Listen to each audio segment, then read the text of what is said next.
Hey, hi guys, welcome to our channel Voice of Susi. நான் உங்கள் சுசி. நான் previous வீடியோவில் அக்னி பிரவேசம் அப்படின்ற ஒரு சிறுகதையை எக்ஸ்பிளைன் பண்ணி போட்டிருப்பேன்.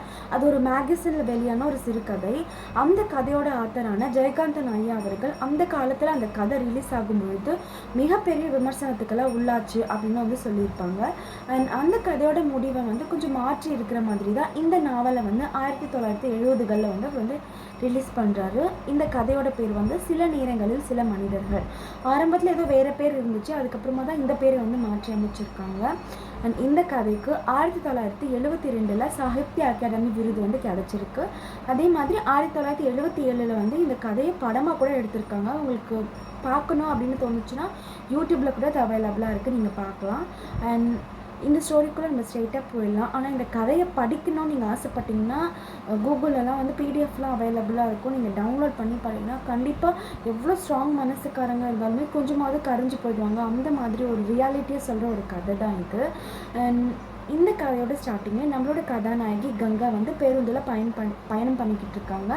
அப்போது ஒருத்தர் உரசிட்டே இருக்கான். இவன் வேறு உரசிண்டே இருக்கானே, சீட்டு கிடச்சப்போ நல்லா இருக்கும், அந்த மாதிரி அவங்க பேசிக்கிட்டே மனசுக்குள்ளே குமுறிக்கிட்டே வராங்க.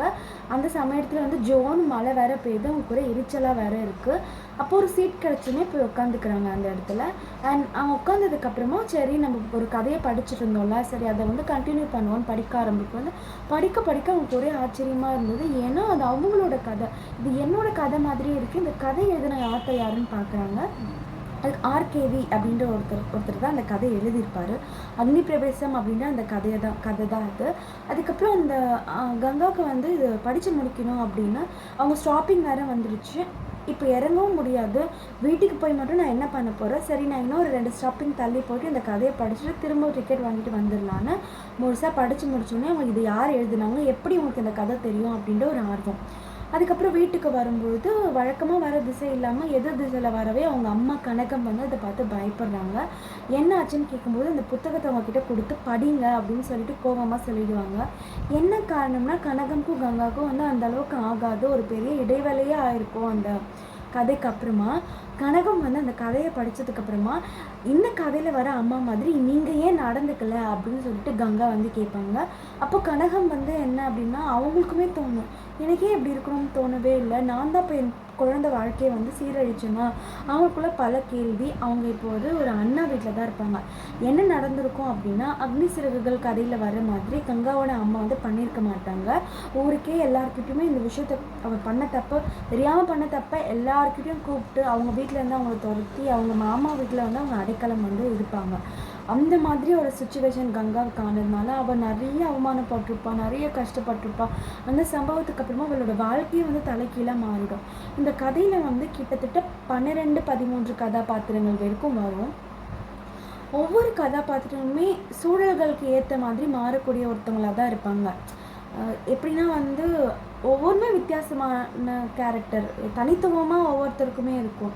இப்போ கங்கா, கனகம்க்கு ஒரு அண்ணா இருப்பாங்க, அவங்க கங்காவோட தாய் மாமா. அவர் தான் அதுக்கப்புறம் கங்காவை படிக்க வச்சு ஒரு நல்ல வேலை வாங்கி கொடுத்துருப்பாரு.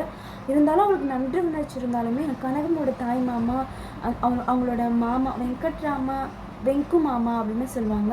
அண்ட் அந்த மாமா அவன் மேலே ஒரு ஆசை இருக்கும் அவளுக்கு, அவளை எப்படியாவது அடையணும் அப்படின்னு.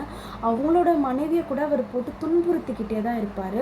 ஒரு குடும்பக்காரர் தான், இருந்தாலும் நன்றி உணர்வு இருக்கும் இல்லையா, அந்த மாதிரி தான் இருக்குது. அவர்கிட்ட போயிட்டு கனகம் சொல்கிறாங்க, இந்த காலையில் வர அம்மா மாதிரி நான் ஏன் நடந்துக்கலாம் அப்படின்னு சொன்னதுக்கு அந்த மாமா சொல்லுவார், நீ என்ன இந்த கதையில் இருக்கிற மாதிரி நீ நடந்துக்கிட்டேன்னா அவள் தப்பான ஒரு கேரக்டரு, அவள் எவ்வளோ தப்பு மறைச்சிருந்தா தானே இந்த தப்பை அவன் மறைச்சிருப்பா, நீ செஞ்சதா சரி, உன் பொண்ணு அவ்வளோ பேசுகிறா அப்படின்னா அவனை கண்டுபிடிக்க சொல்லு அப்படின்னு சொன்னவே இதெல்லாம் கேட்டுட்டு கங்காவுக்கு சரி தன்னை ப்ரூவ் பண்ணணும் அப்படின்றதுக்காக அந்த பையனை தேடி போவான்.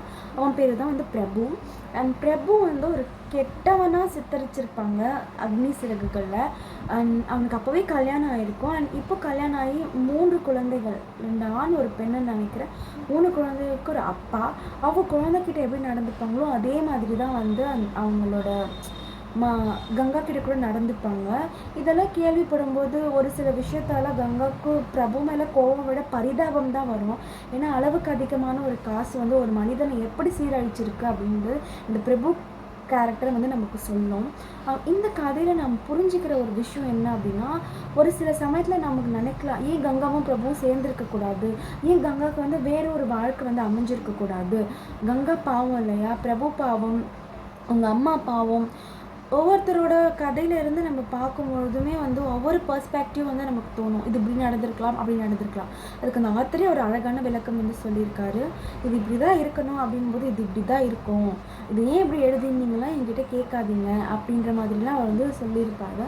அண்ட் கங்கா கதாபாத்திரம் வந்து உண்மையாகவே பின் கதையெல்லாம் நிறைய இருக்குது இதுக்கு.